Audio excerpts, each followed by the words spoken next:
साथियों आदाब।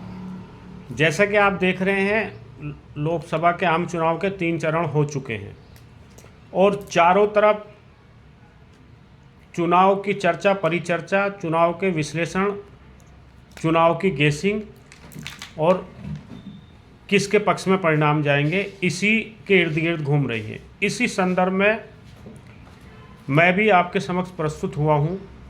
जैसे कि आप जानते हैं, मुख्य मुकाबला भारतीय जनता पार्टी के नेतृत्व में एनडीए का कांग्रेस आई के नेतृत्व में इंडिया गठबंधन से है।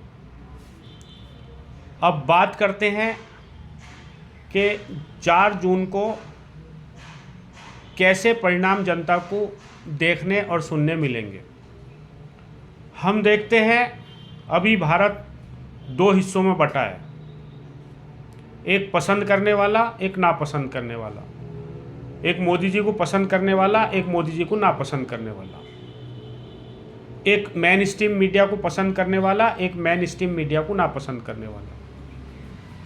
मेन स्ट्रीम मीडिया ऐसी हो गई है जैसे कुछ राजनीतिक पार्टियां या एक राजनीतिक पार्टियां पैसा देकर इनको अपने फेवर में चुनाव प्रसारित करने का काम दे चुकी हो, और social media, YouTube, Facebook, WhatsApp वगैरह पे जो पत्रकारिता चल रही है, ये मुंगेरी लाल के हसीन सपनों के जैसी चल रही है।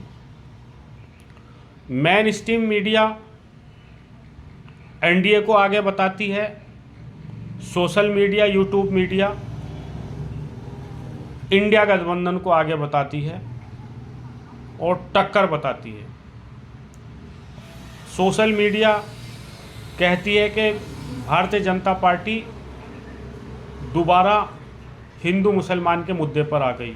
तो मैं अपने श्रोताओं को बता दूं कि भारतीय जनता पार्टी का जिस दिन से निर्माण हुआ है और आज तक भारतीय जनता पार्टी ने कभी भी हिंदू मुसलमान का मुद्दा छोड़ा ही नहीं है, क्योंकि भारतीय जनता पार्टी जिस सामाजिक संगठन से प्रेरित है, जिस पाठशाला से भारतीय जनता पार्टी अध्ययन करके आई है, वहाँ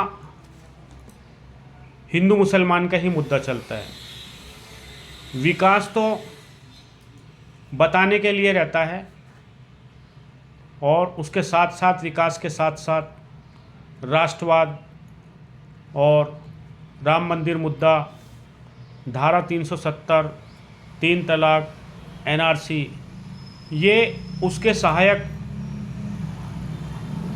चीज़ें हैं जो थोड़ी बहुत ये भी सहायता करती हैं।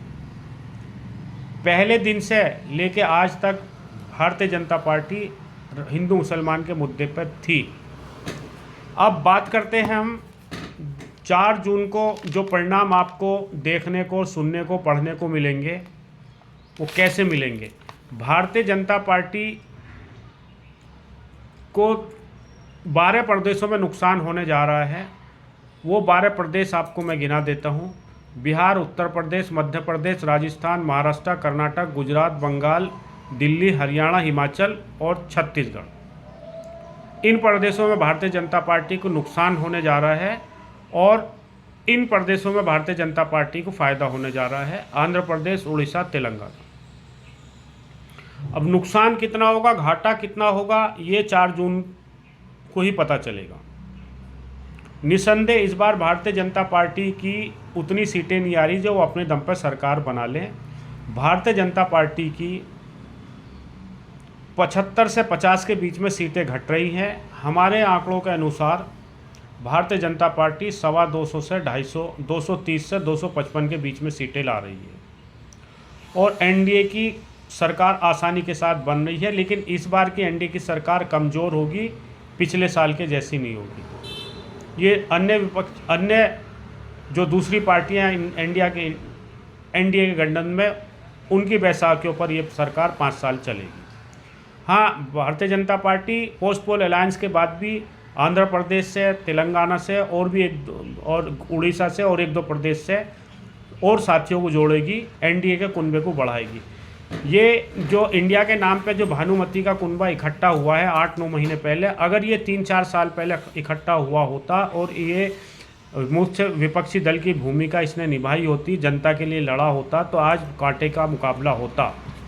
लेकिन कांटे का मुकाबला सोशल मीडिया बता रही है और मेन स्ट्रीम मीडिया बीजेपी को 300, 350, 400 सीटें बता रही है। भारतीय जनता पार्टी के ही नेतृत्व में सरकार बनेगी, लेकिन वो सरकार बीजेपी की नहीं होगी, वो सरकार एनडीए की होगी। मैंने कभी भारतीय जनता पार्टी को वोट दिया, ना मेरे बाप ने दिया, ना मेरे दादा ने दिया, क्योंकि ना कांग्रेस को दिया। इन दोनों पार्टियों की आर्थिक नीतियां एक समान हैं। जब तक ये अपनी आर्थिक नीति नहीं बदलते, हमारे जैसे लोग इन पार्टियों की विचारधारा से सहमत होकर इनके साथ नहीं जुड़ते।